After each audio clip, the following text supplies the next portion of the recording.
Les invito para que donde estemos cerremos los ojos y vamos a orar. Una vez más, Señor de los cielos, buscamos tu presencia y tu Espíritu Santo en nuestros corazones. Queremos en estos momentos que Él sea quien dirija la reunión, que no se mueva una sola página de las Escrituras sin la convicción de que Él es quien nos está motivando a hacerlo. Te rogamos, Señor, que cada mente, cada corazón esté dispuesto a poner en práctica tu palabra y que pueda experimentar cómo el Dios de los cielos se hace real en su vida.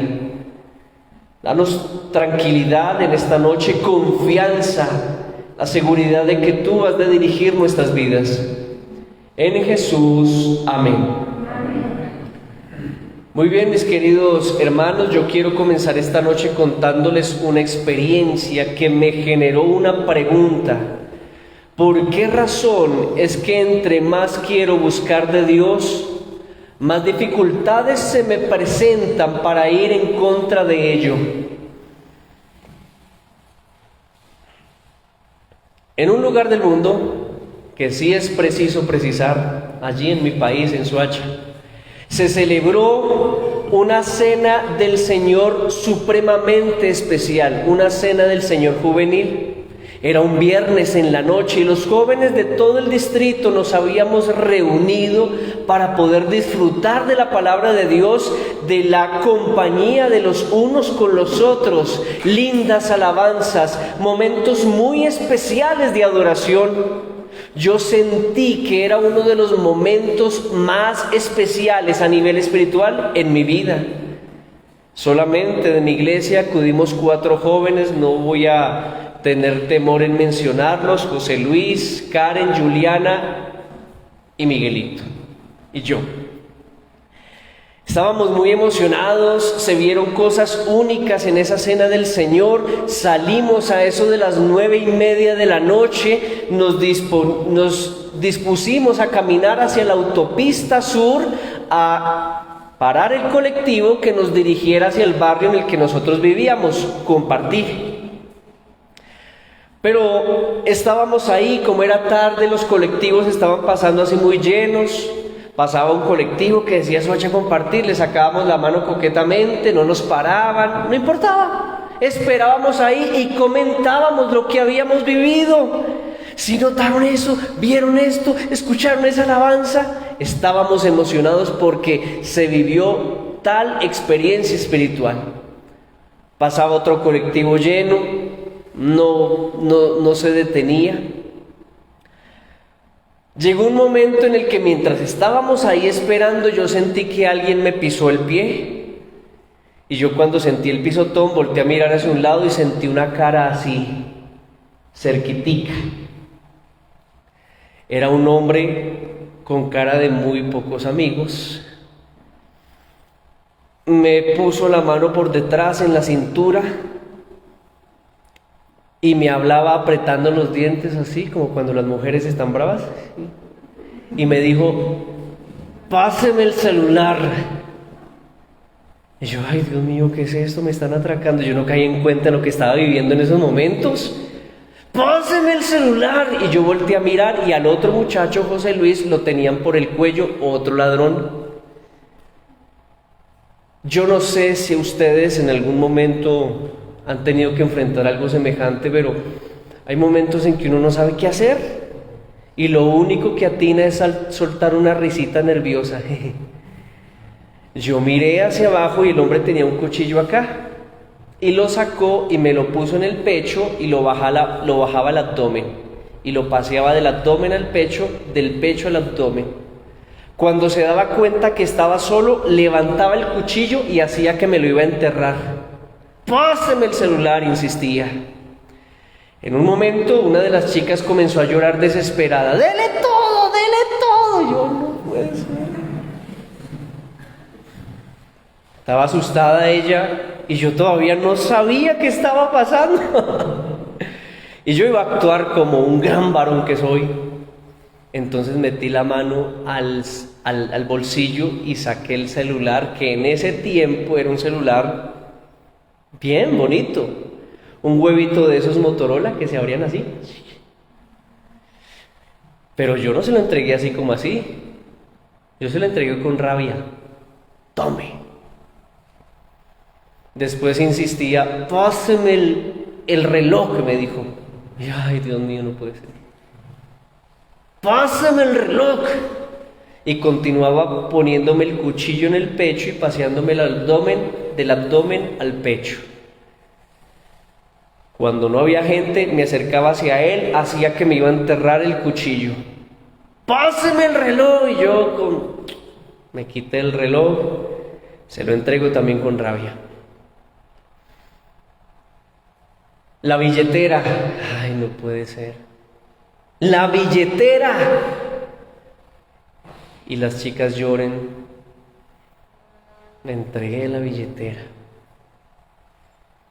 Páseme la plata. Habíamos recolectado el dinero para el colectivo y... ay, Dios mío, la platica. Nos pidieron que nos metiéramos en el carril entre la carretera y donde estaba el barrio. Ahí estaban haciendo algunos arreglos, entonces cerraron con polisombra y nos hicieron meter ahí y se fueron corriendo. Yo no sé, hermanos, si ustedes los han robado, pero a uno le da una piedra. Alguien dijo ir a Santa. No, eso no es ir a Santa. Piedra humana. Que uno luchando por conseguir sus cositas y llega otro con el sudor de su cuchillo para conseguirlo así más fácil. Yo estaba realmente molesto, triste y decepcionado. Nos dirigimos otra vez hacia la iglesia a conseguir dinero prestado para que pudiésemos irnos hacia el barrio de nosotros. Menos mal no se habían ido. Ahí, en esas circunstancias, hermanos, es que surgen preguntas como lo que hice en un inicio. ¿Por qué razón, justo cuando yo más quiero buscar de Dios, es que se presentan más dificultades y más problemas? Porque justo cuando tengo ese interés de entregar mi vida al Señor a plenitud, es que surge un problema familiar con mi esposo o esposa, con mis hijos. Es justo ese momento que quiero ser fiel al Señor que me aparece un trabajo en sábado. Es justo ese momento en que quiero ser íntegro con mi esposo o esposa y se aparece una tercera persona. Preciso. Y saben, hermanos, yo tuve por un buen tiempo ese interrogante, pero aprendiendo de la experiencia del apóstol Pablo, comprendí mejor los extraños métodos de nuestro Dios. Voy a invitarles para que vayan, por favor, a la carta escrita, la siguiente, a los Corintios, la segunda carta a los Corintios. Y vamos a hacer algunas reflexiones en torno al capítulo 12 de Corintios. Segunda a los Corintios, capítulo 12. De hecho, la carta a los Corintios es una defensa, una apología del apóstol Pablo por su ministerio, pues lo estaban acusando de ser un mal líder, de haberse desviado, de haber torcido el camino. Escribió entonces la segunda carta a los Corintios y en el capítulo 12 él dice algo muy interesante. Acompáñenme por favor a leer desde el versículo 1. Mire cómo dice la palabra de Dios. Ciertamente no me conviene gloriarme, pero vendré a las visiones y a las revelaciones del Señor. Dice la Biblia en el versículo 2. Conozco a un hombre en Cristo que hace 14 años, si en el cuerpo no lo sé, si fuera del cuerpo no lo sé, Dios lo sabe, fue arrebatado ¿hasta dónde? Hasta el tercer cielo.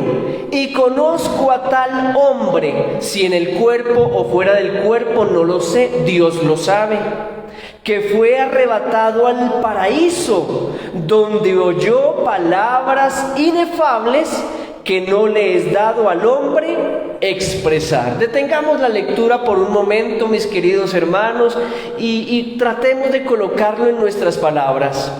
Él, defendiendo su ministerio, él dice, mire, si yo quisiera gloriarme, él está hablando en tercera persona, pero está refiriéndose a sí mismo.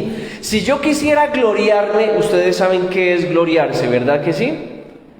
Colocando en términos colombianos, chicanear. Si él quisiera enorgullecerse, si él quisiera gloriarse, tendría razones para hacerlo. Y entonces él comienza a explicar algunas de las visiones que había tenido. No sabía si fueron visiones que lo transportaron o fue solamente de manera mental. El caso es que él fue llevado a un lugar supremamente especial. ¿Sabe cuál fue? El tercer cielo, hermanos. ¿Ustedes creen que estar en el tercer cielo es motivo de orgullo? Hermano, por favor, nadie entra allá.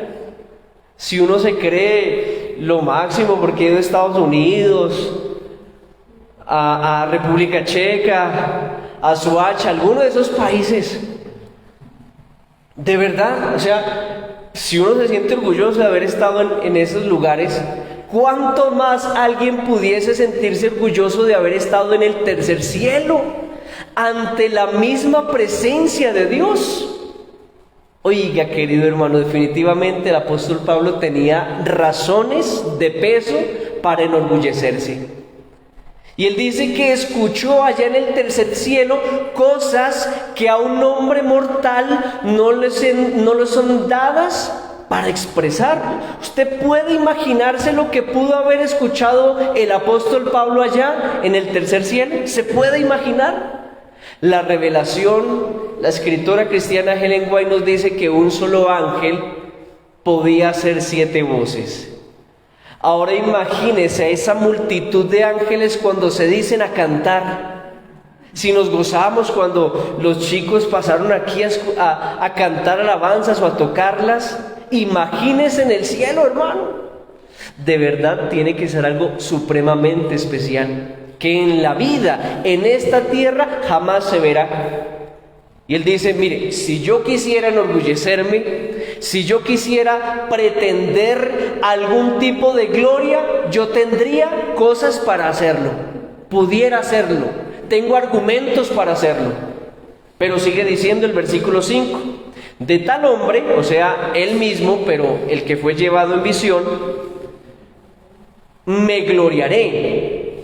Pero de mí mismo, o sea, el que estaba enfrentando en esos momentos las dificultades y las acusaciones, en nada me gloriaré, sino en qué cosa, en mis debilidades. Mire qué particular, hermano. ¿Quién se siente orgulloso de sus debilidades? No me conteste. Creo que en este mundo nadie lo hace. Sigamos.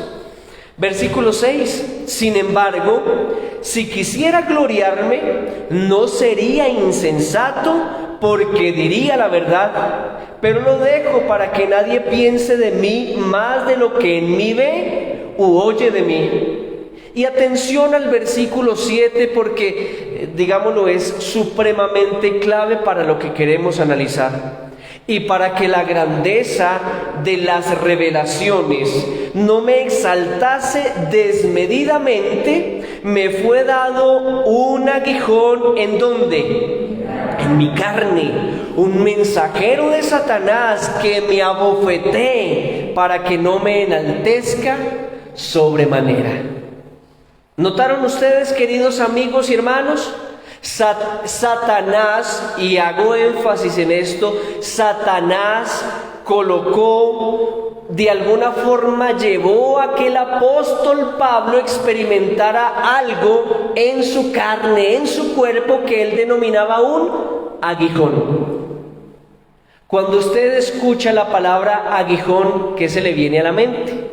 Claro, en algunas versiones dice espina. Yo no sé si alguien tiene la versión que diga espina, pero aguijón o espina es lo mismo. Pero cuando escuchamos aguijón, Pensamos en una abeja, en un escorpión, ¿cierto que sí? Cuando escuchamos espina, algunos piensan en pescado, otros en las de las rosas, ¿correcto? Pero quiero decirles que en el contexto en el que habla el apóstol Pablo, el aguijón o espina es una punta aguda de unos 8 o 10 centímetros que se coloca en el aparato que se le coloca a los animales. La yunta creo que se llama, o el arado. Resulta que el animal no le gusta que le coloquen el aparato. Entonces levanta la pata, no así coquetamente como yo, ¿no? Levanta la pata para agredir a la persona que le está colocando el aparato. Y el golpe de una vaca, hermano, de un animal, de un buey es... ¿Alguno lo ha experimentado? No me conteste.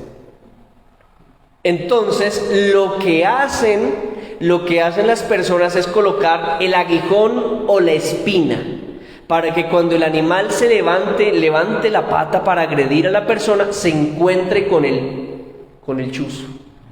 Y la patada es tan fuerte que se dice es capaz de traspasar el casco del animal.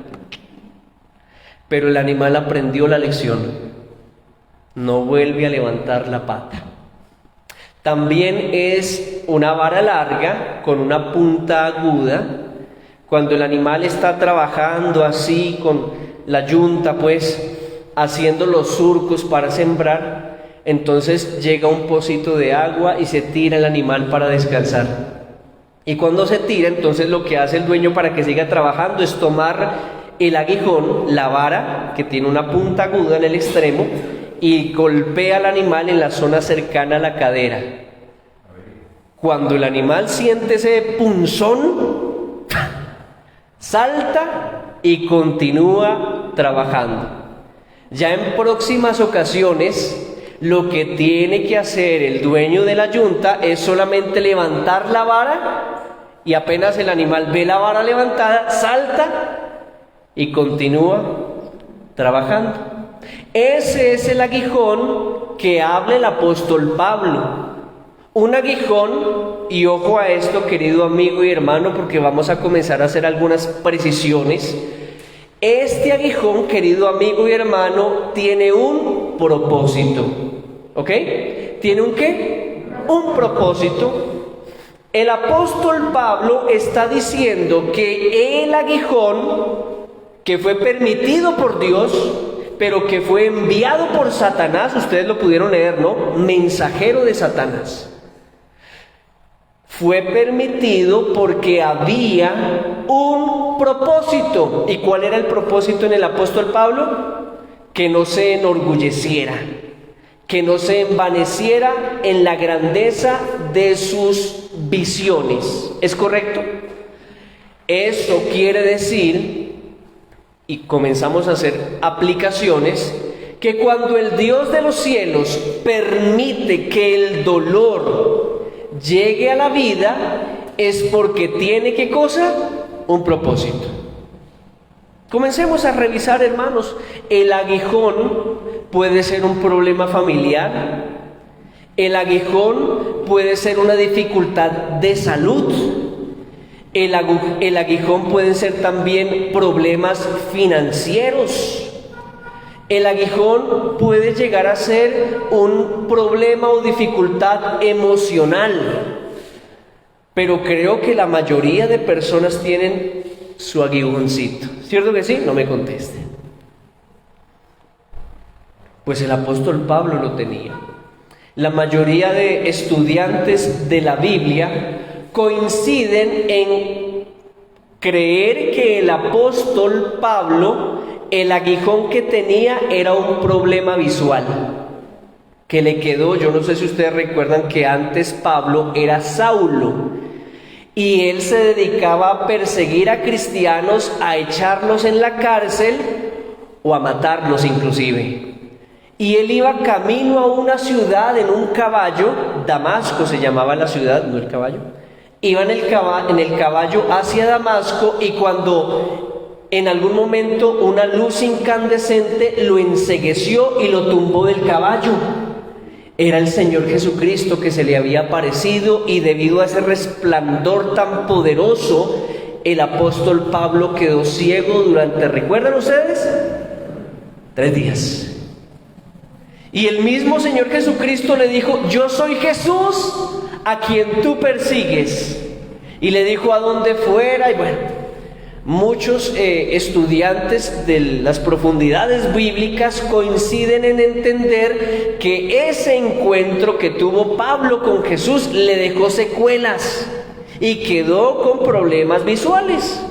Hay quienes también afirman que de hecho la carta a los Gálatas, ahí dice el apóstol Pablo: os escribo con grandes letras, es porque precisamente una persona que difícilmente ve escribe más grande. En fin, el problema, el aguijón del apóstol Pablo, para él era una limitante para poder ser más efectivo a la hora de servir a Dios. Y él sentía que era de alguna forma una carga, un estorbo, un dolor. Y por supuesto él buscaba al Señor para que le quitara ese aguijón. ¿Quién no le ha pedido a Dios que le quite el aguijón? Pues déjeme decirle que en las Escrituras nosotros encontramos al apóstol Pablo, muy seguramente con toda su consagración, doblando rodillas y suplicándole al Señor que le quite ese aguijón.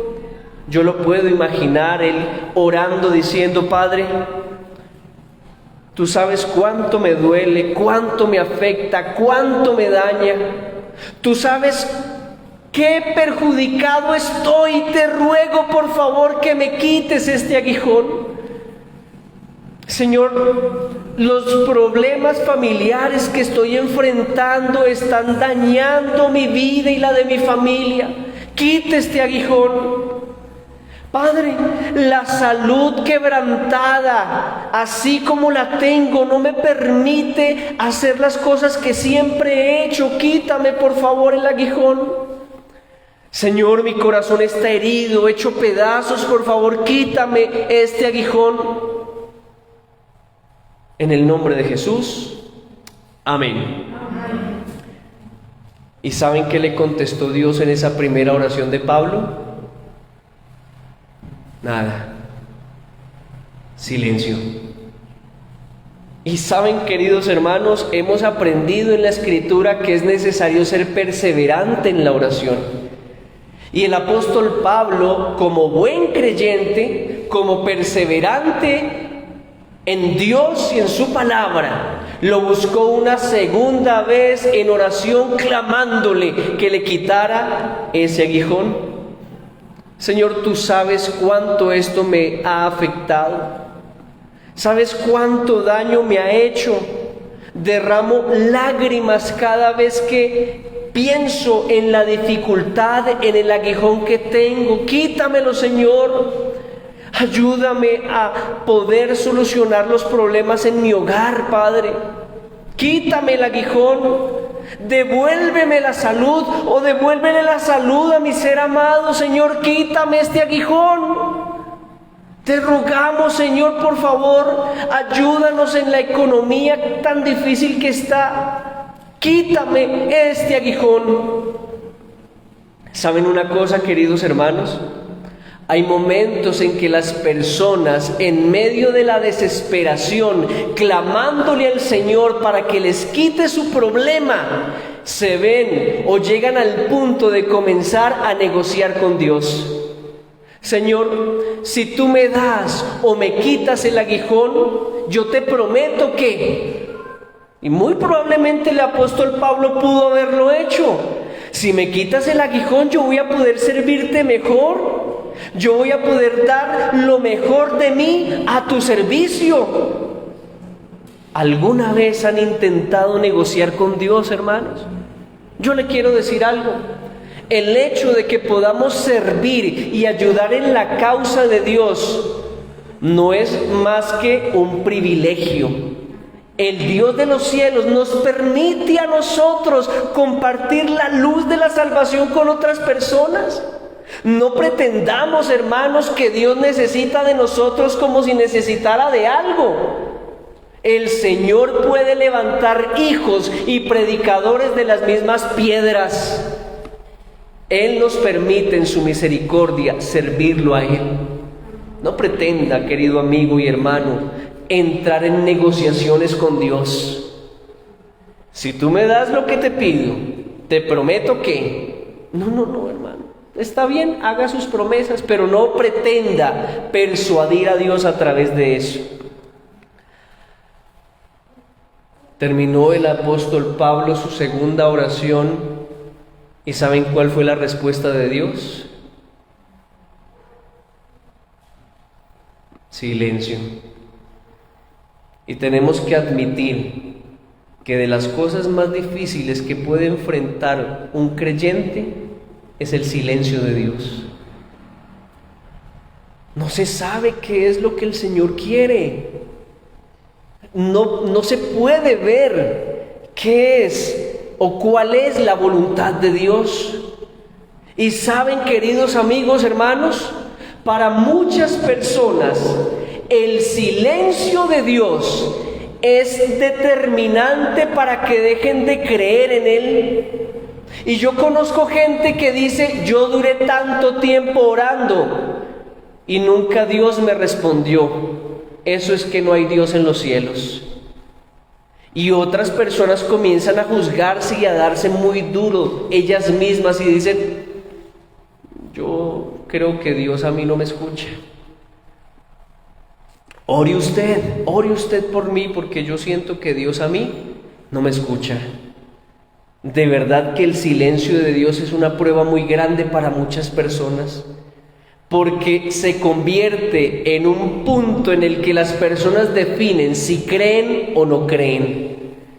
El mundo está lleno de personas que dejaron de creer porque no supieron interpretar el silencio de Dios. Pero el apóstol Pablo no era de esos.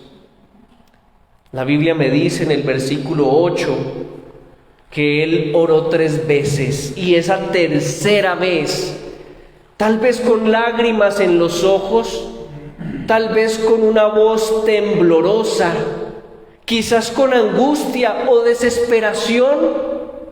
¿Cómo son sus oraciones cuando necesita ayuda? Cuando le clama al Señor que le quite el aguijón. Yo tengo que admitir que me he visto en ocasiones donde se parte el corazón, donde las lágrimas vienen sobre las mejillas, donde se espera que el Señor responda inmediatamente. Y saben, muchas veces la respuesta de Dios no es como una en la espera, sino como Él en su infinita sabiduría sabe cómo responder. Y en el versículo 9 yo puedo leer la respuesta al pedido del apóstol Pablo, la respuesta de Dios. Me acompañan en la lectura. El versículo 9 dice: y me ha dicho, ahora sí le respondió Dios, que le dijo: bástate mi gracia, porque mi poder se perfecciona en la debilidad. ¡Wow! Definitivamente no era la respuesta que esperaba, pero era la respuesta que necesitaba. Querido amigo y hermano, en ese aguijón hay un clamor divino que dice: yo no te quiero perder. Yo prefiero que sufras un poquito en la tierra a que yo te resuelva las cosas y te pierdas por toda la eternidad. ¿Saben? Yo recuerdo que en un lugar del mundo, que no es preciso precisar, se hizo una convocatoria para orar por las personas que no tenían trabajo. En la iglesia vino una multitud de personas y se oró por 14 personas. Se les pidió el currículum, la hoja de vida, se apilaron en el altar y los líderes espirituales oraron por ello, que el Señor pudiese entregar trabajo para estas personas. Eso era un viernes. El martes, 11 de esas 14 personas ya tenían trabajo. pero volvieron a la iglesia. ¿Saben? En ese aguijón hay un clamor divino que dice: yo no te quiero perder. Prefiero que sufras un poquito en la tierra a que te pierdas por toda la eternidad. Sí, el poder de Dios se hace más fuerte cuando uno es débil, cuando uno no depende de sí mismo, cuando uno decide renunciar y confiar en quién es Él. Y saben, muchas veces es necesario que uno sea doblegado por el aguijón para bajar los brazos, dejar de pelear con sus fuerzas y permitir que sea Dios el que pelee por nosotros. Eso lo entendió el apóstol Pablo. Eso lo entendió, por esa razón el que dice: por tanto, de buena gana me gloriaré más bien en ¿qué cosa? En mis debilidades, para que repose sobre mí el poder de Cristo. Qué fuerte es esto, hermanos. Esto es bastante fuerte. A nadie le gusta que lo traten con dureza o con firmeza, pero en ese aguijón hay un clamor divino que dice: yo no te quiero perder. Yo prefiero que sufras un poquito en la tierra a que te pierdas por toda la eternidad. Una de las historias que más ha impactado el corazón de este servidor fue la de un hombre quien había dedicado su vida a este sagrado ministerio y se fue a una universidad latinoamericana, no es preciso precisar, para prepararse como pastor. Él había experimentado el llamado de Dios. Pero este hombre tenía una característica muy especial. Era muy bueno, pero muy bueno jugando fútbol. Y cuando salía a la cancha a jugar fútbol, toda la universidad salía a verlo. ¡Qué bien juega este muchacho! Gambetas, bicicleta, cabezazos, chilenas, goles por cantidad, y la gente juega súper bien. Tan bueno era que vino un club deportivo de esa ciudad y le dijo: ¿le gustaría ser futbolista profesional y jugar con nosotros? ¡Wow! ¡Qué invitación tan grande!, ¿saben? Porque el sueño de la mayoría de chicos latinoamericanos desde niño es ser futbolista. Y este hombre entonces se encontró ante una disyuntiva: ser pastor de la iglesia adventista, con pocas posibilidades financieras, sometido a que lo manden a ciertos lugares recónditos algunos, llevando los problemas de algunas personas que no saben valorar el esfuerzo, o ser futbolista, reconocido a nivel nacional, quizás internacional, buena plata, fama. ¿Ustedes qué creen que escogió este hombre? Futbolista. Renunció al llamado de Dios y se fue al club deportivo a entrenar. Él todavía no entendía que el Señor, por encima de todas las cosas, lo que se propone y lo que desea es la salvación. Mire, querido hermano, puede que usted esté pidiéndole al Señor algo grande y algo que a sus ojos es bueno, pero por encima de todas las cosas el Señor lo que busca y persigue es que ustedes y yo seamos salvos. Y por ese deseo, ese anhelo que tiene el Dios de los cielos de compartir con nosotros la eternidad, está el aguijón. Entrenando este hombre, se dio cuenta que el dedo gordo del pie estaba poniéndose negro. Se preocupó y fue al médico. Le dijo: uy, gangrena. Entonces, ¿ustedes me entienden? Tuvieron que quitarle el dedo. Y sin un dedo, hermano, ¿sabe qué hizo? Volvió a la universidad. En ese aguijón había un clamor divino que decía: yo no te quiero perder. Prefiero que sufras un poquito en la tierra a que te pierdas por toda la eternidad. ¿Saben? Muchas veces Dios se ve, y esto lo coloco entre comillas porque son términos míos, obligado a actuar con dureza, con firmeza, para que ustedes y yo no nos apartemos de sus caminos. Y quizás usted, querido amigo y hermano, ha estado clamándole al Señor que le quite un aguijón. Me permite sugerirle que no le pida a Dios que se lo quite. Pídale al Señor que le muestre cuál es el propósito que tiene en medio de él. Resulta que este hombre, que estaba otra vez en la universidad, se acomodaba el espacio que le hacía falta con otra media, papel higiénico, papel. Ahí él se acomodaba y se metía a jugar fútbol a la cancha. Y la gente salía a verlo.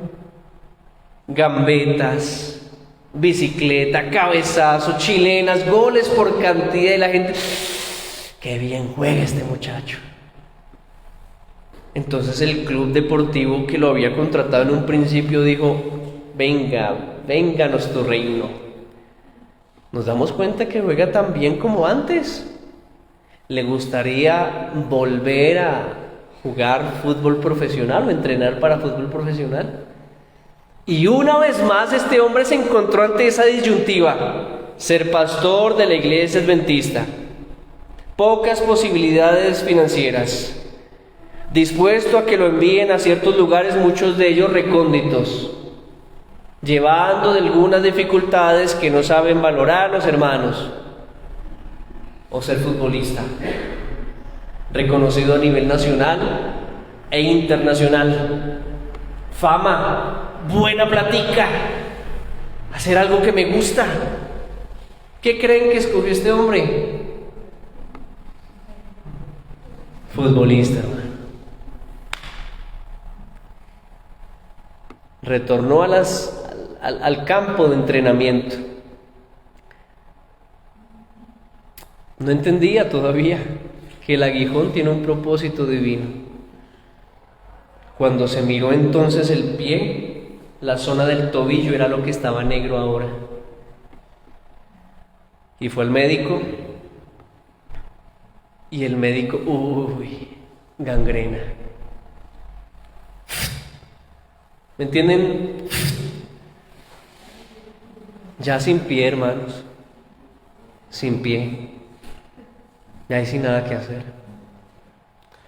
Aprendió con dolor que en ese aguijón hay un clamor divino que dice: yo no te quiero perder, yo prefiero que sufras un poquito en la tierra a que yo te resuelva y te pierdas por toda la eternidad. Es ahí donde yo encuentro al apóstol Pablo sintiéndose más bien orgulloso de sus debilidades, no de sus habilidades, no de sus logros, no de sus visiones. No, él se sentía más bien orgulloso de sus afrentas, de sus persecuciones, del dolor que vivía. ¿Lo quieren leer? Versículo 10. Por lo cual, por amor a Cristo, me gozo más en las debilidades, en afrentas, en necesidades, en persecuciones, en angustias. Porque cuando soy débil, entonces soy fuerte.